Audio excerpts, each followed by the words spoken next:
नमस्कार दोस्तों, मैं राजू और द हिंदू टॉक्स में आप सभी का एक बार फिर से स्वागत है।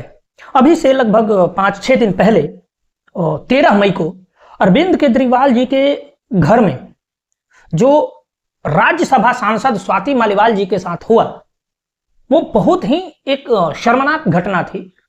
हालांकि आपको मालूम होगा कि उस घटना के अंदर में क्या क्या हुआ था।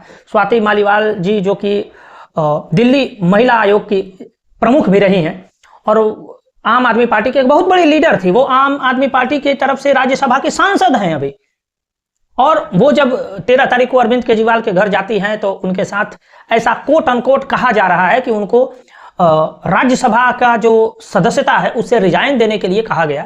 उन्होंने मना कर दिया और ऐसा कहा जा रहा है कि वो रिजाइन देने के बाद उनकी जो राज्यसभा की सीट है आम आदमी पार्टी की वो अभिषेक मनु सिंघवी को देने का प्लानिंग था, क्योंकि अभिषेक मनु सिंघवी ने अरविंद केजरीवाल जी की तरफ से केस लड़ा और केस लड़ करके उनको जो 15-20 दिन का जो बेल है, जो उनको चुनाव प्रचार करने के लिए सुप्रीम कोर्ट ने राहत दी है, यही कुछ तय हुआ था।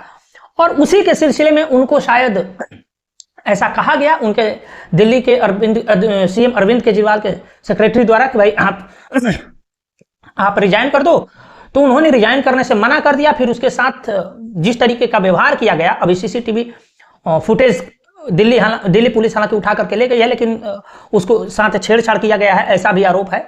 और बकौल स्वाति मालीवाल उनके पेट में, छाती में और ऐसे ऐसे जगह थप्पड़ मारे गए, लात घूसों से मारा गया जिसका वर्णन नहीं किया जा सकता। उनके चेहरे पर भी वार किया गया जिससे उनका चेहरा सूज गया था। और बाद में जब उन्होंने सिक्योरिटी गार्ड्स को बुला करके, जो सिक्योरिटी ऑफिशियल्स थे उनको बुला करके जब कुछ बात करनी चाहिए, तो उसी का वीडियो अरविंद केजरीवाल और उसकी टीम जो है वायरल कर रही है कि देखिए पहले स्वाति मालीवाल वहां झगड़ा करने के लिए गए थी और इसलिए उसको ये किया जा रहा है। हालांकि बाद में स्वाति मालीवाल ने पुलिस को अपने बयान दिए। उस बयान में इन्होंने सारी बातें कही कि हमको 7-8 थप्पड़ मारे गए, पेट पे, छाती पे, जहां जहां मारा गया उन्होंने सारी चीजें FIR में लगाई है। और दिल्ली पुलिस जब गई है वहां से सीसीटीवी फुटेज उठाने के लिए और फोन वगैरह सबके जब जब्त किए तो फोन के जो वीडियोज थे वो डिलीट थे। सीसीटीवी फुटेज के साथ छेड़छाड़ की गई है और बहुत सारी ऐसी चीजें हैं जो सबूत को मिटाने के लिए की गई है। अब ये सब तो हुआ घटनाक्रम, और इसी घटनाक्रम के बीच में बहुत सारे ऐसे आरोप लगा रहे हैं। मैं दावा नहीं कर रहा हूं, लेकिन बहुत सारे लोग ऐसा कह रहे हैं कि उस समय अरविंद केजरीवाल जी के आवास पर स्वयं अरविंद केजरीवाल जी भी दूसरे कमरे में थे, उनकी पत्नी भी थी। अर्थात अरविंद केजरीवाल जी के सामने स्वाति मालीवाल को इस तरीके से पीटा गया, जो कि राज्यसभा की सांसद अभी हैं आम आदमी पार्टी की तरफ से। जब आम आदमी पार्टी अपने सांसद के साथ इस तरीके का व्यवहार कर सकती है तो एक आम महिला के साथ या अन्य किसी के साथ किस तरीके की व्यवहार कर सकती है वो आप अंदाजा लगा सकते हैं। उससे दुखद बात यह है कि इस पूरे घटनाक्रम को बीजेपी पर थोपो, यदि थोपना है तो आप पॉलिटिक्स करना चाहते हैं पॉलिटिक्स करो, ये एक अलग विषय है। लेकिन बीजेपी को थोप करके और अरविंद केजरीवाल कल के डेट में अर्थात 19 मई के डेट में बीजेपी कार्यालय को घेराव करने के लिए सड़कों पर निकले अरविंद केजरीवाल और उनकी टीम। अब सवाल यह उठता है कि पिछली बार आप याद करिए कि अरविंद केजरीवाल और उनकी टीम कब सड़कों पर निकली थी। सत्येंद्र जैन गिरफ्तार हुए, अरविंद केजरीवाल और उनकी टीम सड़कों पर नहीं निकली। जब संजय सिंह गिरफ्तार हुए, नहीं निकले। मनोज सिसोदिया गिरफ्तार हुए, नहीं निकले। इन्होंने पिछली बार जब आप देखिए तो निर्भया कांड हुआ था, उस समय आम आदमी पार्टी और उनके कार्यकर्ता जो है सड़कों पर निकले थे। एक अपराधी को सजा दिलाने के लिए, एक लड़की के ऊपर जिस तरीके की हरकत हुई थी, उसके साथ जो दुष्कर्म हुआ था उसके अगेंस्ट में उसको न्याय दिलाने के लिए आम आदमी पार्टी निकली थी। अभी निकल रही है एक अपराधी को बचाने के लिए, जो विभव कुमार सेक्रेटरी हैं अरविंद केजरीवाल जी के। उस सेक्रेटरी को जिसने स्लैपिंग किया है, जिसने वो सारी हदें पार की है, वो भी सीएम के जो आवास है उस आवास के अंदर में, उसके शीश महल के अंदर में, उसको बचाने के लिए आम आदमी पार्टी और उसकी पूरी टीम बीजेपी के दफ्तर को घेराव करने के लिए दिल्ली के अन्य सड़कों से होते हुए निकलने का प्रयास किया, जिसे दिल्ली पुलिस ने रोक दिया। अब सवाल यह उठता है कि एक अपराधी जो कि दिल्ली के मुख्यमंत्री का सचिव है विभव कुमार, उसको बचाने का ऐसा क्या आवश्यकता पड़ गया अगर अरविंद केजरीवाल इसमें इन्वॉल्व नहीं थे तो, कि पूरी की पूरी कैबिनेट, इवन सीएम, सभी लोग सड़कों पर उतर गए। दरअसल ये विभव कुमार जो हैं वो अरविंद केजरीवाल के एनजीओ के समय के साथी है। और बहुत बड़ा राजदार व्यक्ति है। कहां से फंडिंग आती थी, कहां से उसका अकाउंटिंग होता था, क्या होता था, ये सारी जिम्मेदारी विभव कुमार को है, सारी जानकारी विभव कुमार का है।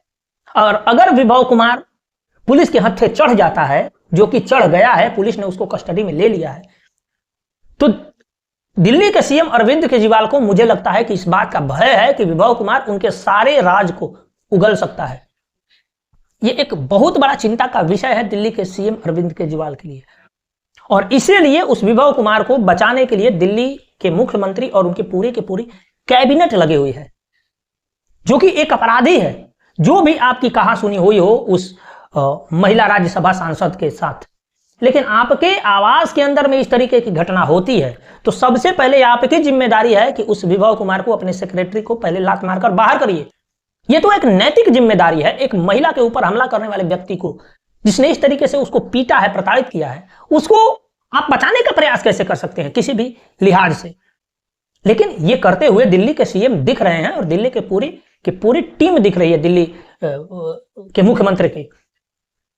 तो मेरा प्रश्न वही है कि आखिर वैसे क्या राज है जिसको विभव कुमार जानता है और उसको अरेस्ट होने से दिल्ली के सीएम अरविंद केजरीवाल को प्रॉब्लम होगी। ये बहुत ही महत्वपूर्ण प्रश्न है। कुछ तो बात ऐसी है जिसको अरविंद केजरीवाल और उसकी टीम छुपाने का प्रयास कर रही है।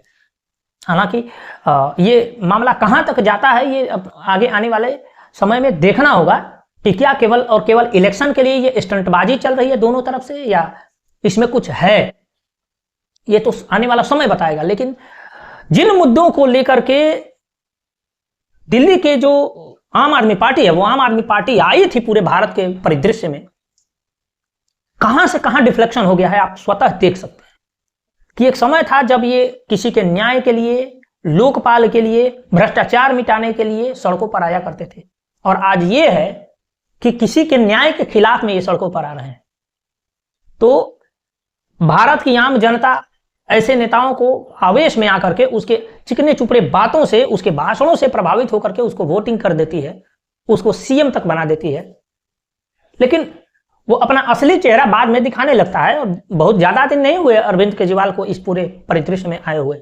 हमको लग रहा है कि इनका पूरा अभी का जो करियर है, लगभग 14-15 वर्ष का राजनीतिक करियर इनका है, और इसी करियर में अरविंद केजरीवाल के जितने चेहरे हैं वो धीरे धीरे सामने आ रहे हैं और लोग उसको एंजॉय कर रहे हैं। खास करके दिल्ली वाले तो और ज्यादा एंजॉय कर रहे हैं।